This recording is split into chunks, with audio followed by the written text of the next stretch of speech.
Hello, welcome to this week's session of Dear Love Talk. And we want to remind you that if you want to get in touch, it couldn't be easier. You can send us an email to questions@lovetalkshow.tv, or you can also contact us via Facebook. Yeah, there's plenty of choices for you, and we promise to answer every single question that you send to us, okay? So let's go to the first one. The first one says, "Hi both. Last Christmas I had a serious fight with my husband. There was a female friend at home and he was being too flirtatious with her, and I made a scene in front of our family and friends because of that. Since then, he has asked me to leave the house and doesn't talk to me. I love him and want to fix things. What do I do?" Wow. You know, let's first of all address the fact that, he is wrong if he did really indeed flirt with the guest. Would you agree with that? Of course. But then, well, I'll let you... But also, your I point think first. to do with the flirting, I think, unfortunately, and this is something we have seen, actually we were talking to someone this weekend about this, that sometimes a man is very naive and doesn't notice when a woman is trying to flirt with him, or he wants to be nice, and sometimes you have to nip it at the bud, as they say. And it's probably something you have to tell him, that if it really makes you uncomfortable, then he has to learn to cut these things off, right? But then again, he asked her to leave, right? To leave the house. I don't know, was that permanently, or was it just at that time? I don't know. But for him to do that, it's because maybe you've shown a lot of signs that you're not happy with his flirtatious nature. I don't know if it's something that you do because you feel insecure about yourself, or maybe he actually does it in front of everyone, and he puts it down to being polite and nice to his guests, because these days that's what many people say. There's nothing wrong with flirting. It's just, it's personality. You are bubbly, which I don't agree with, but never mind. So I don't know if, of course, it's a bit too much for you to send the person But I think away. the problem here is the following, that even though he's wrong, there is a time and place to address a problem. Yes. And this is perhaps the bigger issue, because, if you made a scene, like you said there in your question, that you fought with him and you argued with him in front of everyone at that Christmas party, your family, your friends, your loved ones, then it's like you're exposing all the dirt, as it were, all the problems in your relationship, and that's a big problem. Or maybe she's done it before and he just Maybe, had enough. Exactly. Be. I think, we're not defending him, because if indeed he was flirtatious, he is wrong. But the issue here is that when there's a problem in a relationship, you have a disagreement, then you have to go and discuss that in a private place. You cannot discuss something that is private and intimate between both of you in front of family and friends, because then the person who's with you in that relationship is going to feel quite exposed. And we don't know if this was the first time, or if there's a history of doing that, and maybe... Or if you overreact, I'm so sorry. We are trying to give, I don't know if you've noticed, but we try to cover every single area of maybe it was this, maybe, so that we can actually help you, because we don't know the whole, situation. But the one thing that we do know is that should have waited if there is this issue of the fight happening while the family was there, then that was a really bad move. And perhaps, you need to go to him and say, look, I want our relationship to work. I want to learn from our mistakes. Let's try to move on. And something that really I find interesting is she says at the end, I love him and want to fix things. Okay, I think you need to put the I love you aside and put your brains and your reason and your, what is right, and actually talk about it. Before you think, oh, I love him, I don't want to lose him. Because you need to talk to him about what is bothering you. Maybe you need to be ready to hear the truth. Maybe he thinks that you overreact. I don't know. So you need to be ready to look at the facts and actually take things in. And okay, maybe I'm overreacting, or maybe I'm not, and decide from there. Don't just say, I love you, and then, okay, if you forgive me, just take me back and we'll forget about it. And then you will never solve the problem. Don't know if it makes sense. That's it. But remember that you know, the place to solve problems in a relationship is between the two people in that relationship, not anybody else. Indeed. Right? So we have there's another one. One more question. This one is for you. Yeah, it's from Love Talk Live, and it says, which is our seminars.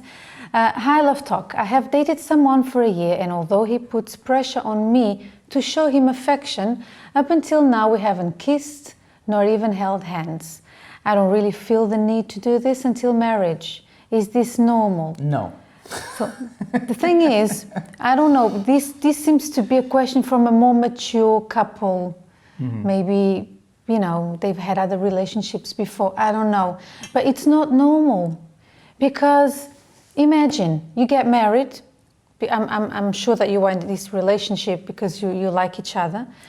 But imagine if you want to wait for marriage, you never ever touch each other, not even the hands. What's going to happen in your honeymoon?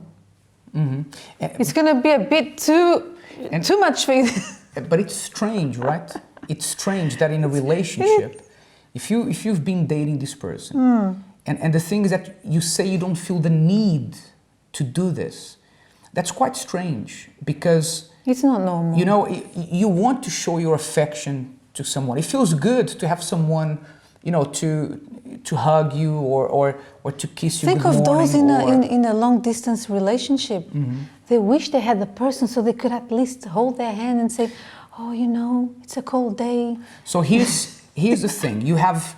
There's one of two things you need to look at. Number one, either you don't feel the need to show this affection because of something that happened in your past. Yeah, it could be. Right? And you're traumatized, or you're just looking for companionship because you've had a bad experience when it comes to affection. Or, and this is the blunt part, you don't really love this person. You don't really like them as in a relationship kind of way. You don't feel attracted to them. Because if you do, right, you can't help yourself. You want to hold this person's hands and you want to tell them how beautiful they are. And that's normal. If that doesn't happen, something is seriously wrong, and you should really think whether you should be in this relationship or not. Yeah, I think there must be some kind of issues there about, you know, some inner problems from previous relationships, perhaps. I don't know, even if there is even abuse, if there was abuse, I don't know, but these are things that affect people in that way. So it's not normal. I think you know, this person needs to really open up with the other person and put things on the table. Just listen, this is how I feel. I like you, but there's this thing here. I'm afraid that this or that will happen. I mean, because it's quite selfish that the other person is being deprived of something that's quite normal, which is to hold hands and kiss and hug. Yeah, so if you feel that there is an issue, you need to deal with that. Yes. But also if you come to realize, I don't have an issue, but I just don't like him in that way, then you shouldn't be in that relationship. And you should be honest with him. You should be honest with him. I think this is so important. Anyway, I could go on and on forever. That's it. You have to be sincere and honest. Let's go to the final question. It says, hi, my husband says he doesn't go looking for pornography, but I have found some videos sent to him by WhatsApp, and he says it's his friend's fault, not his. I'm not sure what to believe anymore. Please help. Where's the buzzer? Well, go ahead. But let's just say for a second, let's just say for a moment, let's indulge this idea. And let's just say that this is true. Which is not, but let's just say it's true. Let's say that your husband doesn't go looking for this and someone really sent him these videos. But the thing is, you know, I have certain standards in my life. If the people that are around me break these standards, then I'm not going to be around them anymore. So your husband should say, listen, this stuff, I don't like this, I hate this stuff, I don't enjoy this, I'm married. Oh, this can compromise my relationship. This can compromise my relationship, exactly. So please do not send me this again. And if he does, then you block him. And actually, you tell your wife, listen, there's a feature on WhatsApp that does that, isn't it? Yeah, but you block people. But also tell your wife, listen, this guy, you know, he sent me this stuff, but just to let you know, I've blocked him already. I don't want to speak to him. Yeah. You end the problem there. So we're just indulging this thing that it may be true. However, I'm going to let Elena speak now. if this isn't true, if really Well, he enjoys he spoke this stuff. from a man's perspective. But the thing is, there's a lot of these things going on at the moment. You know, pornography is like the new addiction, okay, that was hidden for many years, and now it's, you know, like popcorn. Everyone is talking about it, and it's destroying many, many families, let alone singles and relationships. And many people still say, no, it's harmless. You know, it's just a boys thing. It's not. And like you said, if you really want to protect your relationship, your marriage, you do what you have to do. You even block your friends from your social media, if that's what you have to do. I mean, it's your standards. Like you said, I don't have anything else to add, really. And you as a wife, here's what you need to do. First thing is you need to tell him, look, if indeed this is your friend who's sending it, then you block him and you tell him, it's, you know, finish. No more this kind of communication. Finish. Block him out. And secondly, you say to him, look, you know where I stand with this. This is unacceptable. I don't want it in my marriage, in my relationship. And if I find this again, then we're going to have a very different kind of conversation. Sometimes the problem, Elena, is that whether it's a man or a woman, because there are women who have a problem with pornography as well. Sometimes that doesn't stop because the other person sees that you're not serious about putting your foot down. You say, I don't like it, but you say, oh, you know, men will be men, boys will be boys. And he gets away with it. So you have to tell him that he will not get away with this, that this is not acceptable, and you don't want this in your relationship. You know what I was thinking, but this will be for another program. We should bring someone on to talk, a former addict, to talk about what it did and what it does to a person when they fall for this thing called pornography, because it's a real problem. It's not funny at all. Yeah, that's all I had to say. So we hope that today's blunt answers have been helpful, but do keep sending us your questions, and you can do that on our email address, questions@lovetalkshow.tv, or via Facebook or even Instagram. Indeed. And we'll try to answer them, okay? Yep. Until next time, at Dear Love Talk, bye-bye.